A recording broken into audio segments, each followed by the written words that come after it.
Hello, and welcome to the Peak Experience. This is the podcast where we talk about the customer experience, the customer support agent experience, and all the ways those two things intersect. I'm Hannah Steiman, president of Peak Support, and I'm really excited to be here today with Stacy Justino, who has led customer support, technical support teams at SaaS companies, including Loom and Wistia. So we're going to talk about all of the challenges particular to running support teams at software companies. Hiring the right agents, scaling and managing tech support teams, working with BPO vendors, and much more. And Stacy also has experience as a career coach. So we will talk about her tips for job seekers and folks who want to grow into leadership roles on tech support teams. So Stacy, welcome to the podcast. Yeah, thanks for having me, Hannah. As you said, I started my, SaaS support career at Wistia. I hadn't worked in SaaS support before then, but I had led, a department of 70 people at Big Fish Games, moved across the country for the job at Wistia, and now I've been in sort of the SaaS support space for almost 10 years now, which seems kind of wild. I guess it's like 8 now. Yeah. Well, in Big Fish Games, gaming support is often very technical as well. So it's not Yes. that, it's not that far, that much of a universe away from software support companies. No, it is software support. It's Yeah. just a little bit different doing sort of B2C. Yeah. A little bit more transactional in nature than it is supporting businesses, right? Yeah. From small to medium-sized businesses all the way to enterprise. Yeah. So talk a little bit about the teams that you have led at Wistia, Loom, and then in your current role. Yeah. So at Wistia and similar at Loom, the products were a little bit more technical. From the customer's perspective, they weren't the most technical products, right? Both of those products were really great about being easy to use. But if you wanted to sort of get to an expert level in terms of integrating with HubSpot or Marketo or Salesforce, then, it got a little bit more complicated. But on the back end, both of those platforms were video platforms. And there's a lot that goes into the process from uploading a video, or in the case of Loom, recording a video, having a video and an audio feed, having it uploaded, then encoded, then, put into the user's account, and then all the customizations and things somebody can do once a video is in their account. And then in terms of Wistia in particular, as well as Loom, embedding that video on a website. Okay, it's not doing the things I want it to do now that it's embedded. So the support teams are surprisingly handling pretty complex issues. And one of the big things I think is figuring out okay, is this a problem on our end, or is this a problem that's external to us, but we have to play together with, a myriad number of software. So it's sort of, that's part of the challenge of running and working in a support team for a more technical product.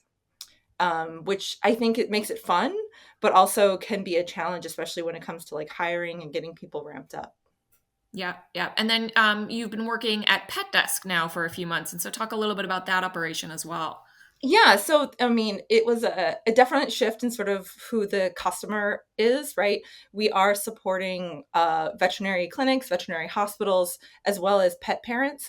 So PetDesk has a sort of CRM, patient management type system that vet clinics can use that integrates with their sort of patient record management appointment systems, but allows them to send friendlier sort of appointment reminders to their clients, allows them to sort of embed the request appointment form really easily on their website. PetDesk also has a website support team that we work together with that can own creating websites for these veterinary clinics. And then, they're in charge of making sure all of the PetDesk products can play together nicely on these beautiful websites that they've helped design for these veterinary clinics. And then we have an app that pet parents use. So we're supporting a few different products that are sort of connected, but it's definitely a different sort of user base. But a lot of the same sort of tenets and sort of things that I've learned along the way, are ring true across, because it is a sort of a subscription software product. So what are some of the particular challenges of running and growing a tech support team? Ooh, well, one of the challenges that I think that I really kind of came to learn, especially when I was at Loom, because Loom, since a big part of the platform was the recording piece, whereas at Wistia it was more like, hey, I came to Wistia to upload a video that I've already recorded. So Mm-hmm. that's like one big piece of the puzzle. Of course, Wistia is now has recording embedded in the product, but um, there is a lot that can go wrong in that process. So you have to be able to like analyze a media file. You have to Everybody on the Loom support team had to be able to read logs in Datadog, for example. And so we had a challenge where people who had used Loom would like apply for a job. And then they'd sort of get to the take home assignment. It was 3 questions. You could find all the answers in the help center. It wasn't a trick. But you had to sort of really read what the customer wrote to find the right answer. And I think people underestimated how technical it sort of was. Because as an end user, it's really easy. You click the record button. Right, You choose what right, part of your screen you want to record. Choose right, your right, right. webcam source, and you're good to go, right? People think So it's password reset requests or, exactly, really just simple exactly, issues. exactly, exactly. But So yeah, how do you hire? Let's start there. How do you hire good tech support agents? Well, honestly, that is something that I think has actually been kind of universal, even in SaaS software support, technical support, and my time in Big Fish Games. Like, um, I've never really sort of gate kept about people who are like do not have hard technical experience, um, because if anybody who can learn something new quickly with some training, um, can do well in this role. I think it's more about like finding people who are like creative problem solvers. So if they are presented with a problem, and they cannot find the answer plainly spelled out, they can at least get a few steps ahead to figuring out, narrowing down what might be the problem, even if they don't have all the tools and knowledge they need to fully solve it. So that problem solving skills, and I think it's that curiosity, right? They need to be curious. They need to want to know how things work, and they need to be curious about like, okay, why isn't this working how it's supposed to? Um, and then I think the other thing that is sort of helpful, a little bit harder to interview for and screen for, is sort of systems level thinking, because a lot of SaaS software, they're complex systems, right? They have a lot of pieces, and you have to know how they fit together, and sort of what's sort of the sort of base level sort of functionality, and then how does everything layer and get more complex, and then how does that interplay with different software or different systems or somebody's computer or somebody's sort of internet connection. And so I think if somebody is good at sort of that systems level thinking and thinking about things as like systems, then that is really transferable to a technical support role. Interesting. So what are some of your techniques for screening for those skills? That problem solving, that systems thinking. How do you do that? Yeah, well, I think, it does come to having some good interview questions. So some questions that I've like found successful or asking somebody is, tell me about a problem that you faced that didn't have a known solution and how you were able to move forward. So it doesn't have to be about like, I had an issue with a computer and I figured this Right. out. But Right. what I'm looking for in that case is, folks who are talking about scenarios that, hey, something wasn't going right. I looked up first if there was any documentation on this thing, and Mhm. then I didn't find it there. So then I looked in like Substack or Reddit, and like, Mhm. and then, oh, I remembered I had a similar problem in the past, and so I tried some of the things that worked with that problem. So kind of figuring out like how people are able to be resourceful, right? When they're Mhm. in a situation that doesn't have like already well-defined path forward. But So there's that's got to be some technical affinity, right? I mean, I consider myself a good creative problem solver, but when I have a tech support problem, I get frustrated pretty quickly, and will pretty quickly, reach out to IT, or reach out for help versus trying to figure it out on my own. So are you screening at all for some of those technical skills, or just that technical affinity even? I think it's more the technical affinity with the problem solving. I think, depending on the role, like at Loom, we did tend to look for people who had some level of technical support, but it didn't have to be, we weren't looking necessarily for support engineers or people who had Right. computer science backgrounds. Um, because I think back to one of the folks that I ended up hiring when I was working there, and her previous experience wasn't from a highly technical support team, but she was a really skilled problem solver. And if I had only been looking for somebody who had sort of a technical support experience at sort of supporting a complex software product, um, I can think of numerous people, both at my time at Wistia and Loom, who would have not even made it to hiring manager screen if that was something that I was trying to, um, Hmm. you know, screen for. But Yeah. I think that that's why having sort of that written assignment piece, I think, has been pretty helpful.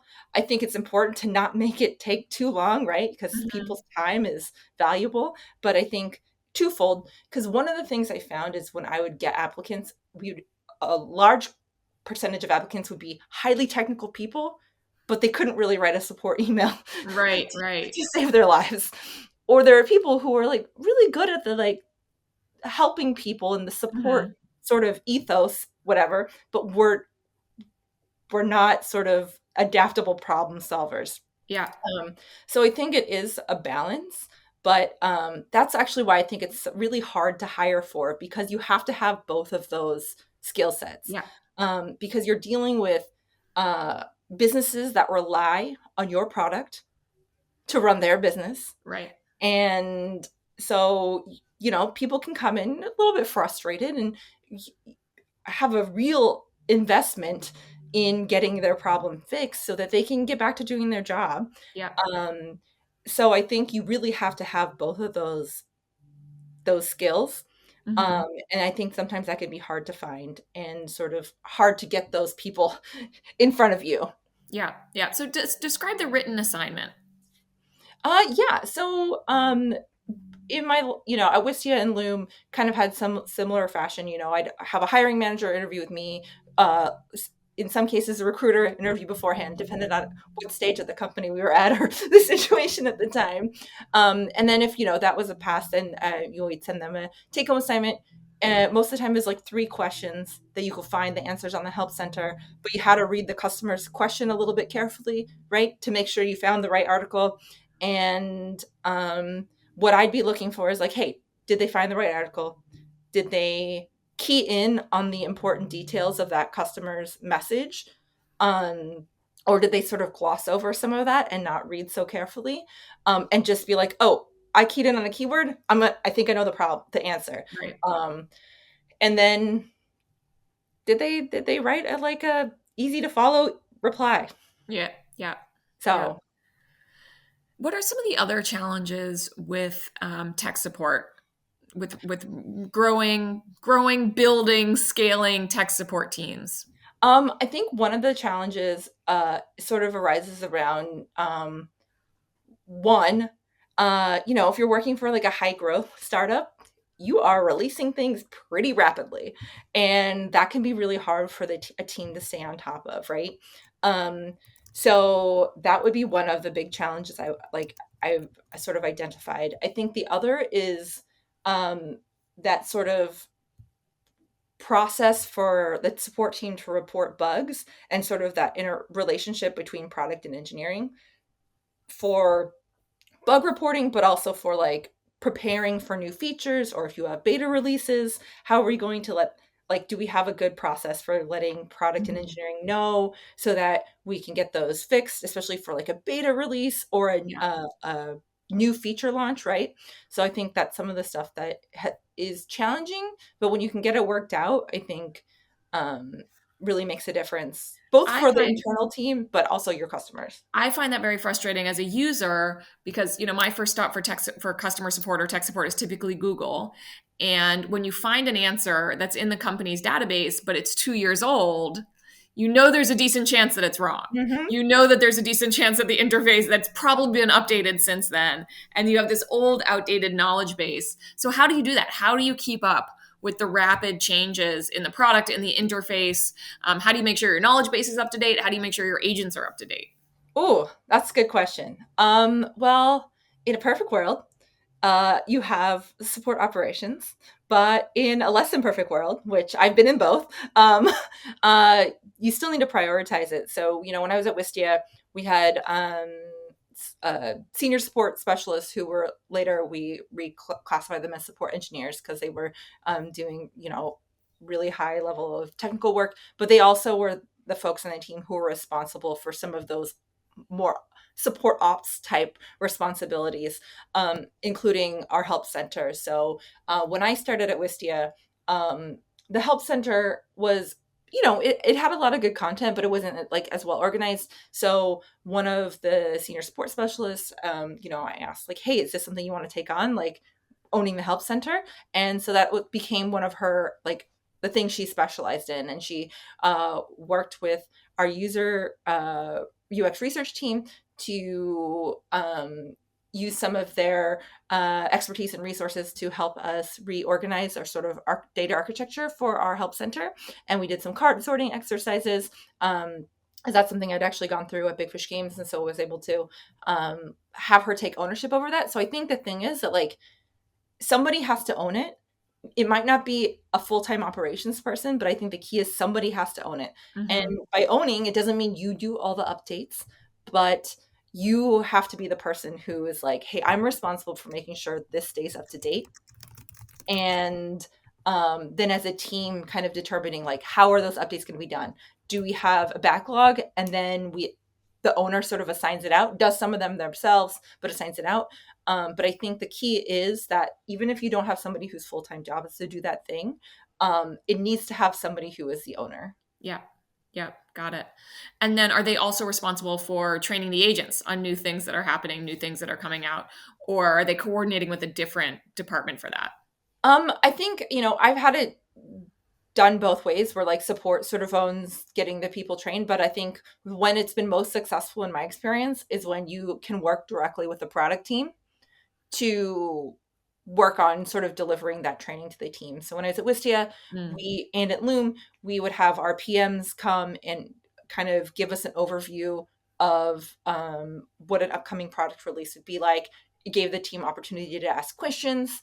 And then in both of those cases, we had sort of a um, understanding with our product teams that like, hey, if it's a small sort of featured release, we need like a week's lead time to be able to update our KB articles. So in both cases, sort of one of the sort of requirements for a feature release was that the support resources were going to be updated, the external ones, but internally the customer support team had the resources it needed and tooling, right? If tooling was Yeah. required.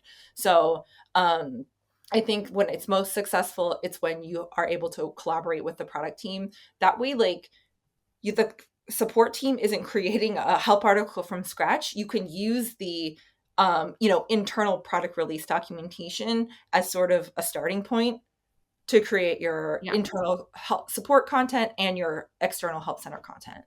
Got it. Got it. So let's talk about scaling. Let's talk about scaling a tech support team. And let's start by talking about outsourced vendors. So a lot of software teams are nervous about outsourcing because of the complexity of the work. We at Peak Support work with a lot of software companies, and it's very intensive work. Those engagements tend to be very customized, compared to say an e-commerce engagement, which tend to be simpler and just easier to manage. So a lot of SaaS companies are reluctant about outsourcing. A lot of them prefer to keep support in-house. I know you've worked with both models. Talk about, what are the different ways to scale, and sort of how do you make that decision between using a vendor or scaling in-house? I mean, I think it depends. Like sometimes it's a necessity by the sheer sort of okay, our customer acquisition is going like this, up and to the right. Support ticket volume also going up and to the right, hopefully not at the same axis. Right. And the we do not have the bandwidth necessarily to get 20 people up to speed or 10 people Yeah. or how many other people up to speed. We just don't have that capacity in house to be able to train and onboard that many people. And, from a cost perspective, hey, it makes more sense this way too. So I think sometimes it's like, okay, we need this to happen like pretty quickly. And Yeah. our current model for hiring, training, and onboarding doesn't really allow for that. I think in most cases, I think that like also the other sort of factor that I've always thought about is like, okay, do we have a subset of tickets that don't require necessarily as in-depth knowledge, that we can leverage an outsourced team so that our internal team can focus on more complex issues, or be able to spend a portion of their time outside of the inbox, doing other high value work, right? Hmm. So I think those are like two of the big sort of areas or like decision Yeah. inflection points where I would say like, hey, outsourcing really makes sense for us right now. Yeah. Yeah. Yeah. It's interesting with our SaaS support teams. We have a lot of different models for it. Sometimes we own all support, including tier two or even tier three. Sometimes we're just doing tier one. Sometimes we're actually not answering tickets. So we're triaging the tickets. Mm. We're answering tickets. We're handling all the customer communication, and the support engineers are doing the internal support engineers are doing the work on the back end. So we're just saying, hey, you guys do the tech support work. We're going to handle the customer communication. Take that off the plate of your support engineers. So that way you don't have to find those two skills in one Yep. person, right? You can let the tech people be the tech people, let the language people be the language people. So there's a lot of different ways to slice and dice it. Um, what do you recommend in terms of working with an outsourced vendor? What's some of your advice for SaaS companies who are working with outsourced vendors or maybe struggling with an outsourced vendor? I mean, I think what's kind of key is really identifying first. I mean, this is kind of the same when it comes to like evaluating like tools or software. Like, what is your success criteria or your goals for engaging with an outsourcing provider, a BPO, right? And if you don't really know, I think you can get guidance from a provider of what you want, but I think you really need to know for your business, for your customers, for your team, what are your goals for doing this? Because then I think that really determines a lot of what comes next, right? So having a clear sense of like why this is the right time to bring an outsourcing partner on and what is sort of the goal or objective. I think also similar to anytime you're bringing on sort of a new tool or process, making sure that your team understands what this is about, that it's not about getting rid of their jobs, right? It's Mhm. about um, enabling them to really do the things that they are best capable of doing. Yeah. Um, and so I think that that is kind of critical. And I think that's sometimes where there could be failures when the team isn't really fully on board with this because they haven't been brought along, right? We're like, Yeah. okay, we're just hiring the, Yeah. these outsourced agents. And so Yeah. really making sure that the team understands the why and then like what that actually means for their day to day and why Yeah. this is actually going to be a positive thing for our team and our customers, right? And then I think making sure that like how your outsourced partner sort of manages performance and what they look for when they're hiring agents or what that process like how involved do you want to be, do you need to be Yeah. in sort of that hiring and sort of the training piece, because I think I've gone through a few times looking at different like evaluating different vendors, and so a lot of them have different, either one company could have different models, right, for that, or they may have like a specific way that they handle that. So like making sure that it aligns with your business, your team. Yeah. And I think the other thing too isn't necessarily about the partner, but it's about you doing your prep to be ready for that. I think, recently kind of thinking about this, in my current situation, I was like, what will we need to do to be like really prepared to be able to engage with that outsourced provider? And I think right now our internal troubleshooting documentation is not very great. Yeah. Our like product, how this works Yeah. documentation from like our product and engineering team is very good and thorough, but like Yeah. do not have uh matching sort of documentation about, well, like, what if it doesn't go as it's supposed to go? Right. What do you Right. do then? Yeah. So I think that is pretty critical because I think that's one thing that made the situation at Loom really successful is we had um, really good training and onboarding for the outsource team and had good workflows for them to be able to escalate questions to our internal support team and really feel like it was like a collaboration between the internal support team and the outsource support team. Hmm. Um, and that they felt valued too, right? I think Yep. that's important. Yeah. Yeah. How long was the training at the different companies where you've worked? Well, at Wistia, when I started, it was like a lot of self-led. And so Right. I actually was like, well, it's going to take forever for people to get up to speed. And I went through the self-led process myself and I Mm. was like, oh man, if I was expected to answer so many tickets a day, Yeah. I don't think I'd be able to do that with what I just walked through. Yeah. So going back again to having somebody on the team own something, one of our Hmm. senior support specialists, he had been doing ad hoc training. And I was like, hey, do you want to own training and onboarding for new hires? And he ran with it. And so I think at Wistia, it was about 2 weeks. With like week 3, you would kind of learn Hmm. things that didn't come up as much or were, Yeah. but 2 weeks of pretty solid Hmm. training schedule. Yeah. Um, and Loom was 4 weeks. But like weeks 3 and 4 were a little bit lighter in terms of like Yeah. hands-on like training and was more shadowing sessions at that point or adding on sort of things more internal support piece because having an outsourced team, one of the responsibilities of our internal support team was providing sort of that tier 2 level support Yeah. for our outsourced team and also doing like social support and supporting our sales and success colleagues. So Hmm. um, layering those things on in like weeks 3 and 4.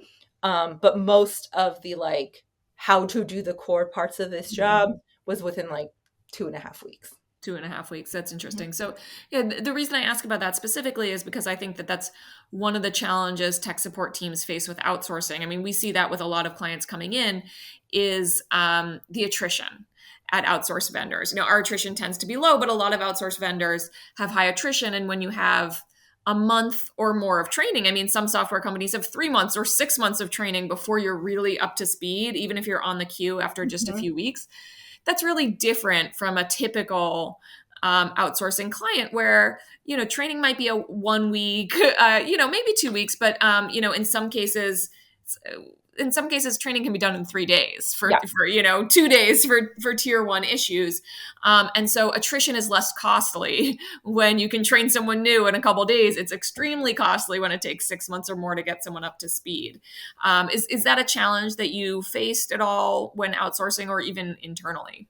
I mean, in my experience, it has not been like at Loom. We had really low attrition for the folks who are on the outsource team supporting Loom.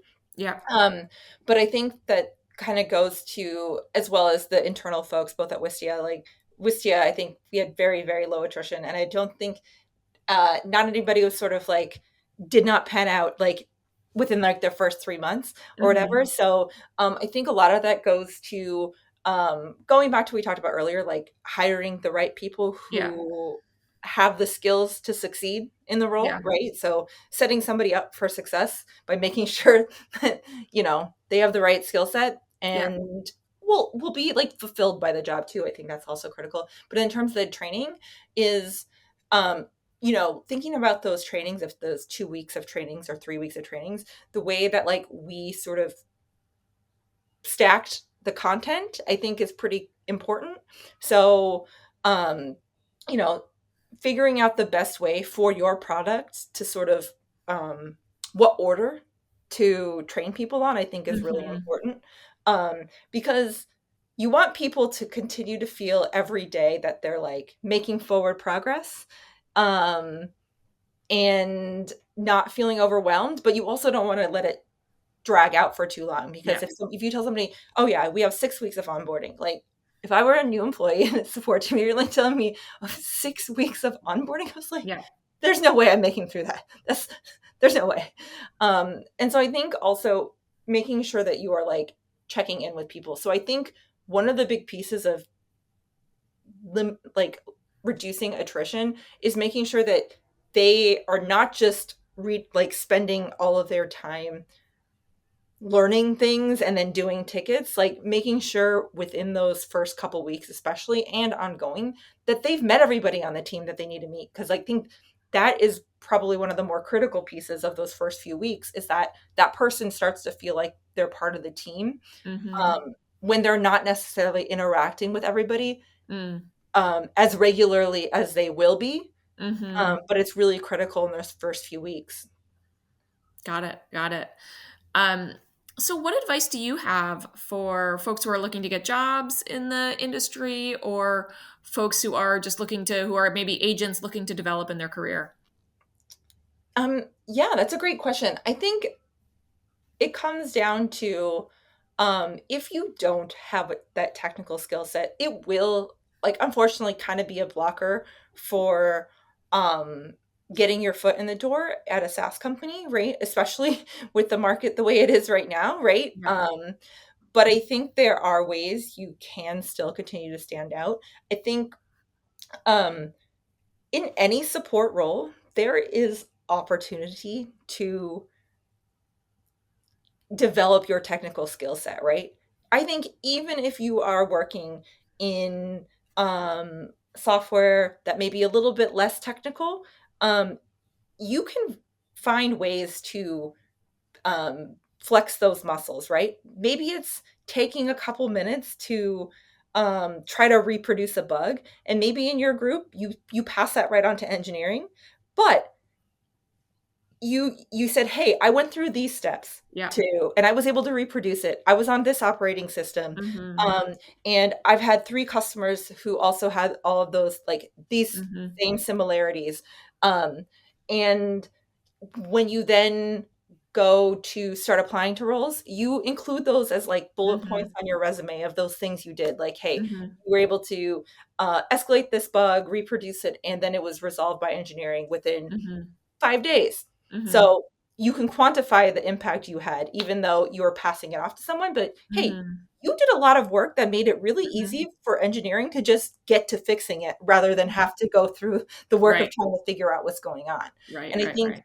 people, like, don't think about those kinds of examples Mm-hmm. as examples of showing their Mm-hmm. technical ability, but, that's a really powerful example someone can share if they're applying for a technical support role at a software company, and putting those on their resume. So I think thinking about how you already do some of those things in your current role, and if you aren't, are there opportunities in your current role to do that? And I would say that 80% of people in support roles do have those opportunities. It's just that they may seem small, so they may Yeah. not think of them as highlighting their technical ability, but Yeah.